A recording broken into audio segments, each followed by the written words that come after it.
दोस्तों, मेरा नाम है अभिषेक पांडे और मैं आपको सुनाता हूँ कहानियाँ श्रीमद् भागवत की। आज की कहानी का नाम है ब्रह्मास्त्र भाग 2। अगर आपने इसका पहला भाग नहीं सुना है तो लिंक डिस्क्रिप्शन में है। अब तक आपने जाना कि अश्वत्थामा ने ब्रह्मास्त्र का संधान किया था, जिसे कृष्ण की प्रेरणा से अर्जुन ने विफल कर दिया और अश्वत्थामा को पराजित करके वे श्री कृष्ण के साथ अपने युद्ध शिविर में पहुंचे। द्रौपदी ने देखा कि अश्वत्थामा पशु की तरह बांध कर लाया गया है, जबकि उसने द्रौपदी के पुत्रों को मारकर अशुभ कार्य किया था।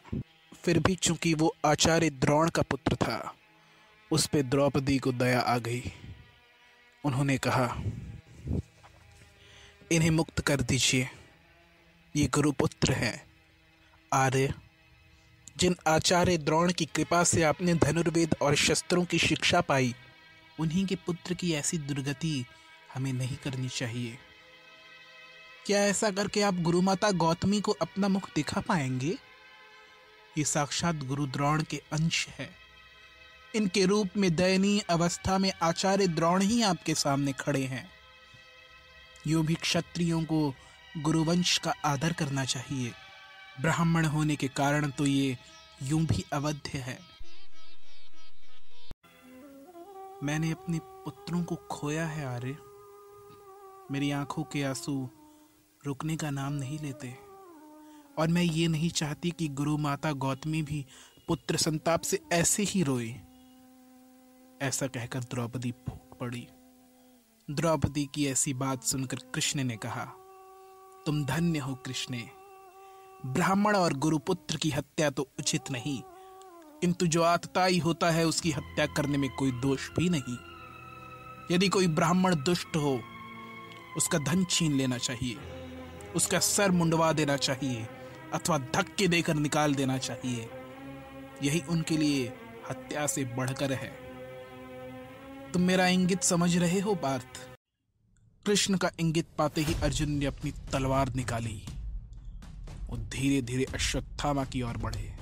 अर्जुन ने उसके बाल पकड़ के उसकी मणि उसके केशों सहित निकाल ली, किंतु उसका वध नहीं किया, उसे धक्के देकर निकाल दिया।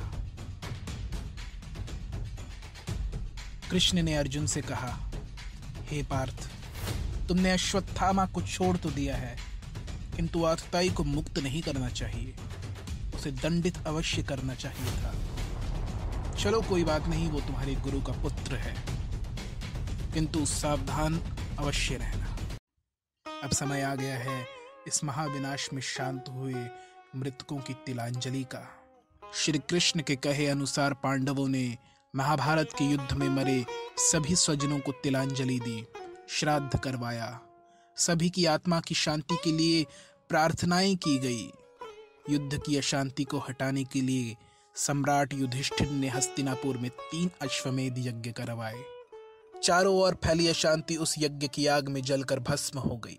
युधिष्ठिर के राज्य में प्रजाएं सुखी, धरती अन्नदायिनी और प्रकृति शुद्ध हो गई थी। धर्म की स्थापना का हेतु पूरा हो चला था। कृष्ण ने हस्तिनापुर जाने का विचार किया।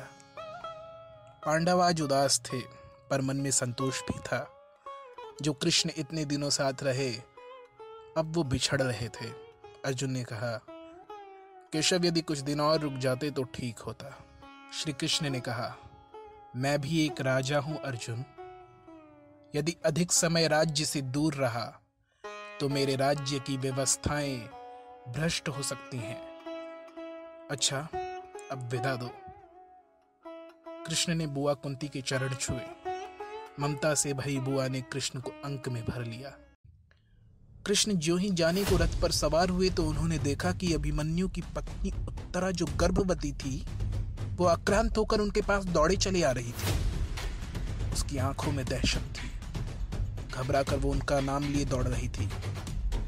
हे प्रभु, मेरी रक्षा कीजिए। अग्नि से धधकते ये 5 अस्त्र मुझे जला देना चाहते हैं। हे जगदीश्वर कृष्ण, हे मामा श्री, मेरे गर्भ में पांडुकुल का अंतिम वंश है। यदि ये भी नष्ट हो गया तो हम निर्वंश हो जाएंगे। कृष्ण ने आंखें उठाकर देखा। उत्तरा के पीछे एक नहीं 5-5 ब्रह्मास्त्र लगे हुए थे, जो अश्वत्थामा ने अपने प्रतिशोध लेने के लिए पांडवों को लक्ष्य करके छोड़ा था।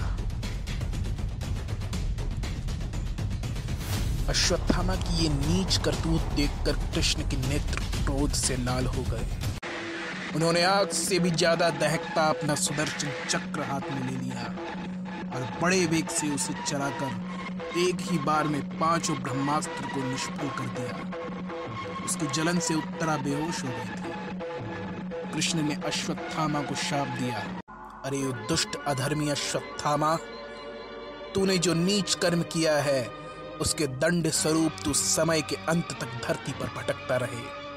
तेरे माथे के फोड़े से रक्त रीसता रहे, जो तुझे सदैव याद दिलाए कि तेरा दुष्कर्म ही तेरी दशा का फल है। कोई भी ना तो तेरे पास आएगा, ना तुझे नगरों में रखा जाएगा, ना ग्राम में रखा जाएगा। तू मरुस्थलों, वनों, पर्वतों और दूर दूर के जंगलों में एक अज्ञात पिशाच की तरह भटकता रहेगा। आज की कहानी यहीं तक। अगली कहानी जानने के लिए जुड़े रहिए सागर वर्ल्ड के साथ।